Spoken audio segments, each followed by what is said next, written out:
নমস্কার বন্ধুরা, আমি রিমার রান্নাঘর উইথ ইন্ডিয়ান ফুডে আপনাদের সকলকে স্বাগত জানাই। আজ আমি আপনাদের সামনে যে ভিডিওটি শেয়ার করব তা আপনারা বাড়িতে খুব কম সময়ের মধ্যে স্বল্প মশলা এবং অল্প তেলে রান্না করে নিজেদের প্রিয়জনকে সার্ভ করতে পারেন। প্রসঙ্গত বলে রাখি, এটা আমার চ্যানেলের প্রথম ভিডিও। এক্ষেত্রে আপনাদের সহযোগিতা একান্তভাবে কাম্য। আপনাদের সহযোগিতা আমাকে আরও নতুন নতুন ভিডিও বানাতে উৎসাহ করবে, আর তার জন্য আপনারা অবশ্যই চ্যানেলটিকে সাবস্ক্রাইব করবেন এই অনুরোধ রাখছি। ভিডিওটি ভালো লাগলে লাইক এবং কমেন্ট করতে কিন্তু ভুলবেন না।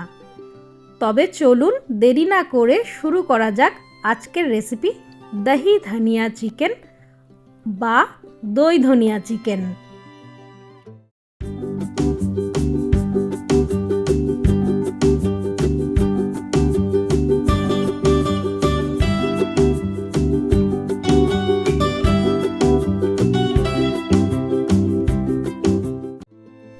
500 গ্রামের মতন চিকেন নিয়ে সেটিকে ভালো মতন করে ধুয়ে তারপর একে একে বেশি করে টক দই 1 চা চামচ, জিরে গুঁড়ো 1 চা চামচ, ধনে গুঁড়ো, সামান্য পরিমাণে গরম মশলার গুঁড়ো, অল্প হলুদ গুঁড়ো এবং পরিমাণ মতন লবণ দিয়ে তার মধ্যে আধখানা লেবুর রস দিয়ে ভালো মতন করে চিকেনের সাথে সব মশলাগুলোকে মাখিয়ে নিতে হবে। অনেকক্ষণ ধরে এই মশলাটাকে মাখাতে হবে যাতে সুন্দরভাবে চিকেনের সাথে সকল মশলাগুলো মেখে যায়। এরপরে সেটিকে আলাদা করে রেখে দিতে হবে।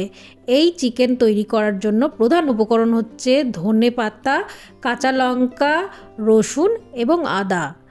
এগুলোকে ভালো মতন করে ধুয়ে নিয়ে একটি মিক্সিং জারে এগুলোকে ভালো করে পেস্ট করে নিতে হবে এবং পেস্ট করে রাখা মিশ্রণটিকে মশলা মাখানো চিকেনের সাথে একে একে দিয়ে ভালো মতন করে আবার মাখিয়ে নিতে হবে।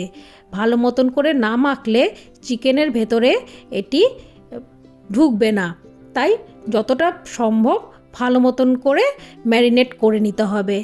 এরপর এটিকে আধা ঘন্টা থেকে 40 মিনিটের মতন ঢেকে রেখে দিতে হবে।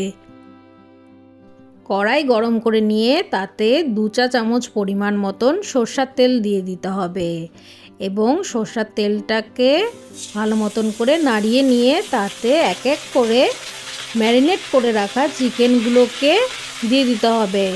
আস্তে আস্তে করে চিকেনগুলোকে তেলের মধ্যে ছাড়তে হবে যাতে চারিদিকে না ছিটকে পড়ে তেলটা।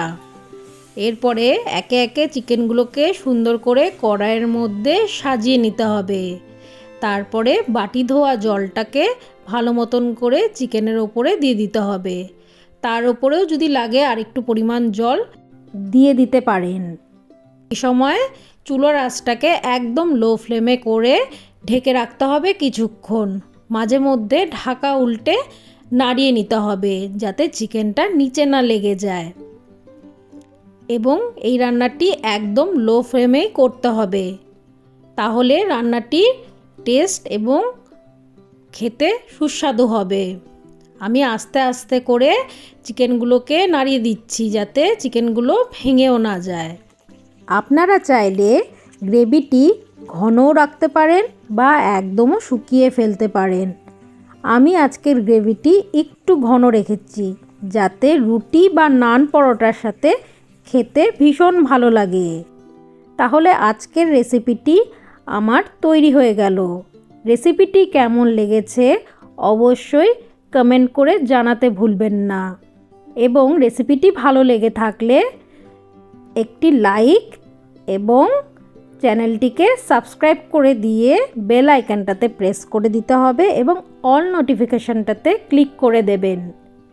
তাহলেই সব নোটিফিকেশনগুলো আপনাদের কাছে তাড়াতাড়ি পৌঁছে যাবে। তাহলে আজকের রেসিপিটি এই পর্যন্ত। পরবর্তী রেসিপি নিয়ে হাজির হয়ে যাব আপনাদের সাথে। তাহলে চলুন আজকের মতন টাটা, বাই বাই।